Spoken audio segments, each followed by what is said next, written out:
اعوذ باللہ من الشیطان الرجیم بسم اللہ الرحمن الرحیم اللہم صلی علی محمد وعلی آل محمد۔ بہن اور بھائیوں، السلام علیکم۔ آج میں آپ کو حضور صلی اللہ علیہ وسلم کے فرمان عالی شان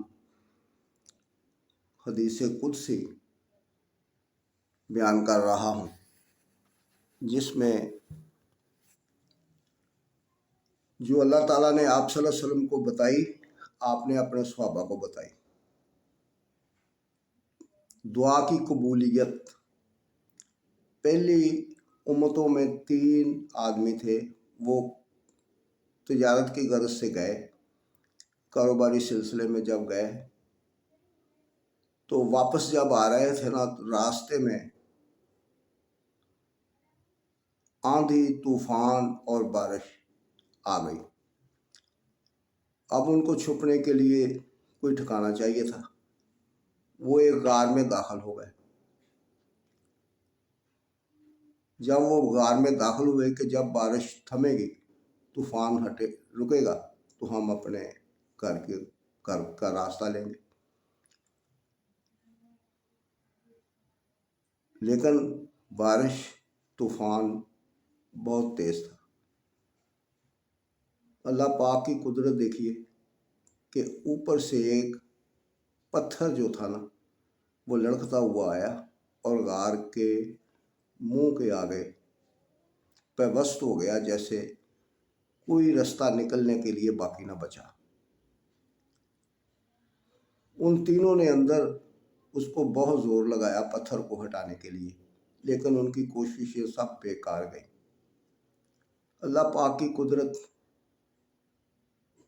کیونکہ اللہ تعالیٰ اپنے آنے والے لوگوں کے لیے بھی بعض چیزیں فائدے کے لیے ہوتی ہیں، لیکن جن پر مصیبت پڑے ان کے لیے وہ اس وقت تو بہت مشکل مسئلہ تھا کہ کسی طرح وہ پتھر پیچھے نہیں ہٹ رہا تھا، اور وہ اتنے پریشان تھے کہ اب ہم گھر نہیں جا سکتے اور یہ غار ہی ہماری قبر بن جائے گی۔ اس پریشانی کے عالم میں وہ کیا کرتے ہیں؟ انتظار۔ لیکن انتظار بھی کب تک؟ اور بے چینی مصیبت میں، مشکل میں اور بڑھ جاتی۔ وہ اس بے چینی کے عالم میں وہ تینوں کہنے لگے آپس میں کہ یہاں سے تو نکلنا نہایت مشکل ہے، بس ایک ہی ہستی ہے، وہ اللہ تعالیٰ کی، جو ہمیں نکال سکتی ہے۔ اس کے آگے ہی گڑ گڑائیں، دعا کریں۔ وہ آپس میں چپ کے گڑ گڑا رہے ہیں، اللہ تعالیٰ سے دعا کر رہے ہیں کہ یا اللہ پاک کوئی اسباب پیدا کرو۔ اسی دوران ایک کے دل میں خیال آیا کہ شاید اللہ پاک کو رستہ پیدا کرے تو پھر ہی ہم اپنے گھر جا سکتے ہیں، تو کیوں نہ ہم کوئی زندگی میں، اگر ہم تینوں نے کوئی نیکی کی ہے تو اس نیکی کا واسطہ اللہ تعالیٰ کو دیتے، شاید اللہ تعالیٰ ہمارے لیے راستہ پیدا کرتا۔ ایک شخص کہنے لگا تینوں میں سے کہ میری زندگی میں ایک ایسا واقعہ آیا کہ جو میں نے صرف خالصتاً اللہ تعالیٰ کی خوشنودی کے لیے کیا تھا۔ وہ کہنے لگا میرے والدین بوڑھے تھے اور میرے بیوی بچے بھی تھے۔ جب میں کاروبار کر کے واپس آتا رات کو، سب سے پہلے جو میری بیوی نے کھانا پکایا ہوتا، سب سے پہلے میں وہ والدین کو کھلاتا، پھر اس کے بعد بیوی بچوں کے پاس آتا۔ وہ کہنے لگا ایک دن ایسا ہوا، وہ تینوں آپس میں یعنی باتیں کر رہے ہیں، وہ کہنے لگا کہ ایک دن ایسا ہوا کہ میرے والدین جو تھے نا سو گئے۔ جب میں آیا، مجھے کچھ دیر ہو گئی، وہ سو گئے، اور میں اپنی بیوی سے کھانا وغیرہ لیا اور ان کے پاس گیا، اور جب میں نے ان کو سوتا دیکھا تو میں نے نہیں چاہا کہ ان کی نیند خراب ہو، میں ان کے پاس بیٹھ گیا کہ جب اٹھیں گے تو کھانا کھلا دوں گا۔